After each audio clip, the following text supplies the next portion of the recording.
गुरुगति पार लगावे कैसेट उन सभी शिष्यों के लिए एक संजीवनी है, एक प्राण चेतना है, एक रास्ता है जिससे यह स्पष्ट हो सकता है कि गुरुगति जीवन का किस प्रकार से ध्येय बन सकता है। गुरु शब्द अपने आप में अत्यंत महत्वपूर्ण है। महत्वपूर्ण इसलिए है कि जीवन का मकसद केवल जिंदा रहना नहीं है, सांस लेना नहीं है, शरीर को बड़ा करना नहीं है। जीवन का मकसद विवाह करना और संतान पैदा करना भी नहीं है। जीवन का एक लक्ष्य होता है, जीवन का एक उद्देश्य होता है, जीवन की एक चेतना होती है, जीवन एक प्राण होते हैं, जीवन की एक क्रिया है और यह क्रिया संसार के सभी प्राणियों की सर्वश्रेष्ठ क्रिया है। क्योंकि इस क्रिया का ज्ञान कि मेरा जन्म क्यों हुआ है, यह चिंतन और किसी पशु पक्षी कीट पतंग आदि में नहीं हो सकता। और जन्म लेने की क्रिया देवताओं में नहीं है, जन्म लेने की क्रिया राक्षसों में भी नहीं है। जन्म लेने की सुंदरतम अभिव्यक्ति और मां के पेट में 9 महीने रह करके एक उच्चतम भाव भूमि को स्पर्श करने की क्रिया यह केवल मनुष्य के लिए ही है। और इसीलिए मनुष्य जीवन को जीवन का एक सर्वश्रेष्ठ क्रिया कहा गया है। परंतु यह बात भी निश्चित है कि तुम्हारा जन्म हुआ, मगर तुम्हारा जन्म होना अपने आप में कोई अनहोनी घटना नहीं है। तुम्हारा जन्म होना जीवन का कोई विशेष उद्देश्य नहीं है। तुम्हारे जीवन से समाज में कोई विशेष परिवर्तन नहीं आया है। तुम्हारे जीवन से समाज धरती कोई बहुत अधिक सुंदर नहीं बनी है। तुम्हारा जीवन हमारे जीवन का एक अत्यंत महत्वपूर्ण भाग नहीं है, क्योंकि यह जीवन तो एक सामान्य परिपाटी है। जहां पर भी एक स्त्री और पुरुष का मिलन होगा वहां जन्म होगा। वह जन्म पशुओं का भी हो सकता है, ठीक इसी परिपाटी से पक्षियों का भी होता है, ठीक इसी प्रकार से कीट पतंग और छोटे मोटे जीव जंतुओं का होता है। अगर उनके जीवन में और उनके जीवन से कोई बहुत बड़ा परिवर्तन नहीं आता तो तुम्हारे जीवन से भी कोई बहुत बड़ा परिवर्तन नहीं आया। यह तो तुम्हारे माता पिता का एक संयोग है, एक चांस है, एक क्रिया है और उस रासायनिक क्रिया का प्रतिफल तुम हो। इसलिए तुम अपने जीवन पर जब गतिशील होते हो, जब तुम अपने जन्म से लगा करके आगे की ओर बढ़ते हो, तो जन्म के पहले क्षण से तुम्हारी क्रिया शमशान की ओर जाने की क्रिया बनती है। क्योंकि अगर तुम्हारी जिंदगी के 64 साल 5 महीना 23 दिन 18 घंटे जीवन है, तो तुम 1 घंटे बाद उस पूरी उम्र का 1 घंटा तुम पार करोगे और वह 1 घंटे में तुम मृत्यु की ओर और आगे बढ़े। 1 साल के बाद तुम्हारी मृत्यु 63 साल पीछे रह गई, 62 साल पीछे रह गई, 7 साल पीछे रह गई। तुम्हारी क्रिया केवल जन्म से मृत्यु के रास्ते पर बढ़ने की क्रिया है। इसीलिए यह क्रिया पशुओं में भी है, यह क्रिया पक्षियों में भी है, मगर तुम में और पशु पक्षियों में अंतर है। अंतर यह है कि तुम इस चेतना को ज्ञात कर सकते हो कि तुम्हारा जीवन क्यों प्रभु ने तुम्हें जीवन दिया, जीवन का उद्देश्य क्या है, जीवन का लक्ष्य क्या है। और यह जीवन का लक्ष्य उस सूक्ष्मता से पूर्णता की ओर अग्रसर होना है। यह लक्ष्य आदि से अंत होने की क्रिया है। यह जीवन का लक्ष्य प्रारंभ से अंतिम बिंदु तक पहुंचने की क्रिया है। इसीलिए ईशावास्य उपनिषद में कहा है कि ब्रह्म काम पूर्णः स वै पूर्णः। जो अपने जीवन में पूर्णता की ओर अग्रसर होने की क्रिया करता है, सोचता है, चिंतन करता है, वह मनुष्य है। स मनुष्य है, स पशु वै पक्षी माम पूर्णः। यदि जिसके जीवन में ये चिंतन ही नहीं है कि प्रभु ने मुझे जन्म क्यों दिया, मेरे जीवन का उद्देश्य क्या है, मेरे जीवन का लक्ष्य क्या है, मेरे जीवन की गति क्या है, यदि ये चिंतन नहीं करता, यदि ये विचार नहीं करता, यदि ये धारणा नहीं है, यदि उसके मन में यह एक बिंदु स्पष्ट होता ही नहीं है, तो उसमें और पशु में कोई अंतर नहीं है। क्योंकि पशु ऐसा चिंतन नहीं कर सकता, पशु इस प्रकार का विचार नहीं कर सकता। पशु के जीवन में ईश्वर का कोई स्थान नहीं है। पशु के जीवन में इस बात का भी कोई स्थान नहीं है कि हमारे जीवन का उद्देश्य और लक्ष्य क्या है।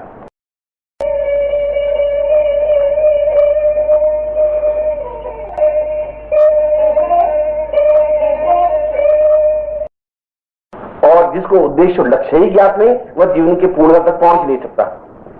इसलिए मनुष्य जीवन को केवल एक पशु जीवन कहा गया है और तुम सबका जीवन एक पशु जीवन है। और इस रास्ते पर, जिस पगडंडी पर तुम चल रहे हो, यह जीवन की पगडंडी है।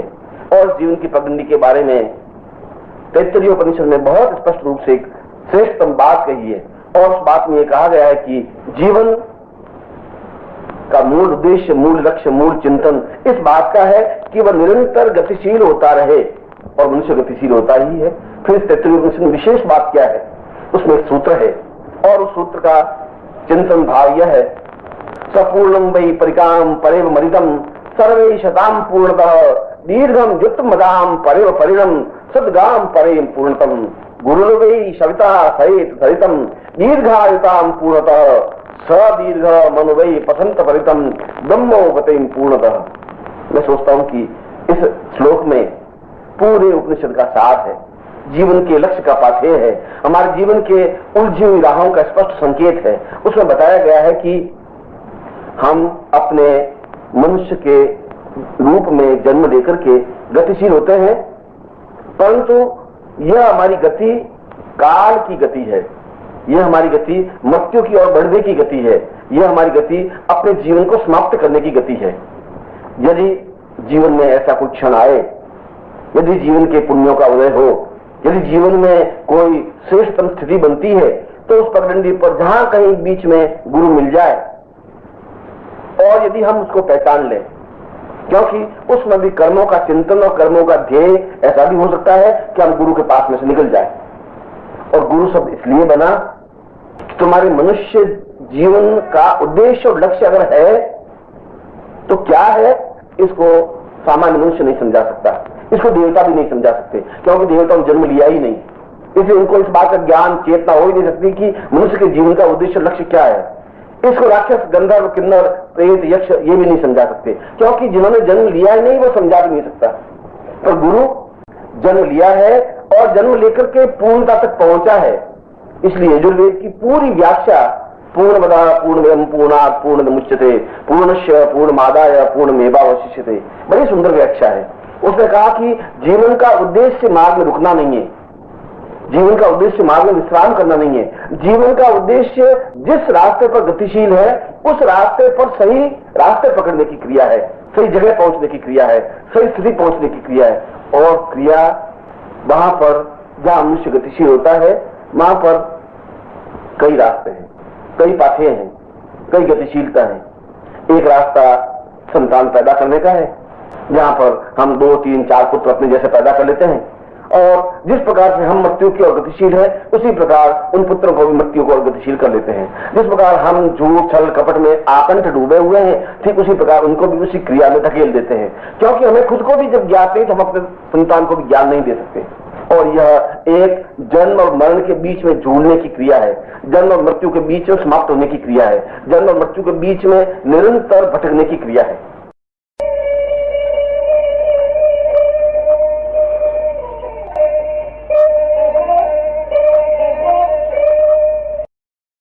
पर इस बीच में गुरु मिलते हैं, और यदि हमें जीवन के पुण्य उदय होते हैं, यदि हमें चेतना प्राप्त होती है, यदि हमारे जीवन का लक्ष्य स्पष्ट है, तो जहां भी गुरु मिल जाए वहां कसकर पकड़ लेना चाहिए, उनको उनके चरणों को स्पर्श कर लेना चाहिए, उनको अपने आप में आत्मसात करने की क्रिया कर लेनी चाहिए। क्योंकि यदि तुम्हें गुरु नहीं मिले तो तुम्हारा जीवन का रास्ता मरगट की ओर है, तुम्हारा रास्ता मृत्यु की ओर है। और वेदों ने और शास्त्रों ने, उपनिषदों ने एक ही बात कही है, तुम ब्रह्मा तुम ब्रह्मास्मि, तुम ब्रह्म हो, तुम्हें ब्रह्म में लीन होने की क्रिया करना है। क्योंकि 84 लाख योनियों का अर्थ है इस जीवन के जन्म से लेकर के मृत्यु तक तुम विभिन्न योनियों में भटकते हो। कहीं तुम पिता बनते हो, कहीं तुम बेटे बनते हो, कहीं तुम माँ बनते हो, कहीं तुम बहन बनती हो, कहीं किसी के तुम भाई बनते हो, किसी के संबंधी बनते हो। ये सब योनियां हैं, अलग अलग योनियां हैं। इन योनियों में भटकते भटकते मृत्यु के अग्रसर होते हो। मगर वो कह रहा है कि तुम पूर्णम वै, तुम पूर्ण हो सकते हो। मगर पूर्ण तुम कैसे हो सकते हो? तुम्हें पूर्णता का ज्ञान है ही नहीं। पूर्ण क्या है, पूर्णता का अर्थ क्या है, पूर्णता का चिंतन क्या है? और यह पूर्णता का चिंतन जो कराता है उसको गुरु कहते हैं। और यह गुरु किसी घर में नहीं मिल सकता, यह गुरु किसी आश्रम में नहीं मिल सकता, यह गुरु किसी नदी किनारे नहीं मिल सकता, यह लंबी जटाएं बढ़ाने वाले गुरु नहीं बन सकते, लंबे जटाओं और भगवे कपड़े पहनने वाले भी गुरु नहीं बन सकते। गुरु बन सकते हैं जिनमें ज्ञान चेतना है, जिनमें प्राणिक चेतना है, जो इस ब्रह्म से साक्षात्कार कर चुका है, जिसको ये ज्ञात है कि जीवन की पूर्णता क्या है, जीवन का ध्येय क्या है, जीवन का लक्ष्य क्या है, हम जीवन में कहां पहुंचना है, कैसे पहुंचना है।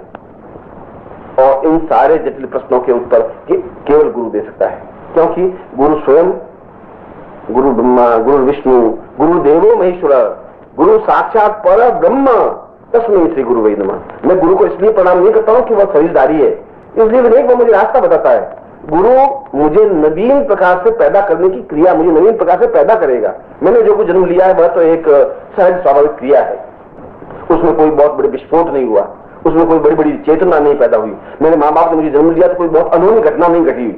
मुझे वापस नए सिरे से वह ब्रह्म स्वरूप बनकर के, ब्रह्मा का तात्पर्य है कि वह एक नवीन जन्म दे।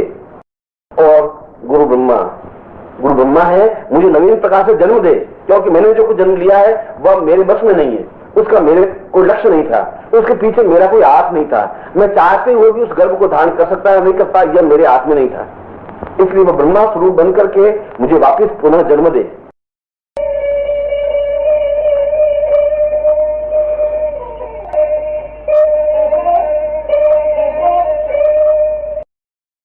गुरु विष्णु और जन्म ही नहीं दे, मुझे पुष्ट करे, पालन करे, ज्ञान चेतना दे, प्राणक चेतना दे, मुझे आगे बढ़ने की क्रिया दे, मुझे समझाए कि मेरे जीवन का उद्देश्य, मेरे जीवन का लक्ष्य, मेरे जीवन का प्राण, मेरे जीवन की गति क्या है, मैं किस प्रकृति पर गतिशील हूं। और गुरुदेव महेश्वर, वह साक्षात शिव स्वरूप है, क्योंकि शिव कल्याणमय है। और मैं जो कुछ कर रहा हूं छल में कर रहा हूं, मैं जो कुछ कर रहा हूं पाप कर रहा हूं, छल कर रहा हूं, झूठ बोल रहा हूं, कपट कर रहा हूं, असत्य कर रहा हूं, संतान पैदा कर रहा हूं और मर रहा हूं। मेरे जीवन में कोई चेतना नहीं है, मेरे जीवन में कोई ज्ञान नहीं है, क्योंकि मुझे यह ज्ञात ही नहीं है कि मैं शिव में कैसे बन सकूंगा, कल्याण में कैसे बन सकूंगा। इसलिए गुरु जहां ब्रह्मा है, जहां गुरु विष्णु है, वहां गुरु शिवमय भी है। और वह शिव बन के मैं किस प्रकार से अपने जीवन को पूर्णता की ओर अग्रसर करता हूं और अग्रसर कर सकूंगा, इसका चिंतन, इसका ज्ञान केवल गुरु दे सकता है। इसीलिए गुरु को केवल ब्रह्मा ही नहीं कहा गया, गुरु को केवल विष्णु ही नहीं कहा गया, गुरु को केवल शिव भी नहीं कहा गया। गुरु साक्षात पर ब्रह्म, इन तीनों से ऊपर जो ब्रह्म की स्थिति है, जहां पर जीवन की पूर्णता प्राप्त होती है, जहां पर ईशावास्य ने कहा है कि पूर्णमदः पूर्णमिदं पूर्णात् पूर्णमुदच्यते, जहां प्रारंभ मेरा एक सामान्य घटना बन के रह गया, वहां मेरा जीवन का लक्ष्य ब्रह्ममय बनकर के पूरे ब्रह्मांड में फैल जाने की क्रिया है।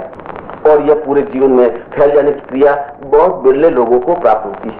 बहुत उच्च कोटि के जिनका चिंतन, जिनका विचार बनने की क्रिया बनती है, उनको प्राप्त होती है। क्योंकि इसीलिए तो मैंने कहा कि जब तुम पगडंडी पर गतिशील हो सकता है 5 साल बाद, 10 साल बाद, 20 साल बाद, 25 साल बाद कहीं पर भी तुम्हें गुरु मिल सकता है।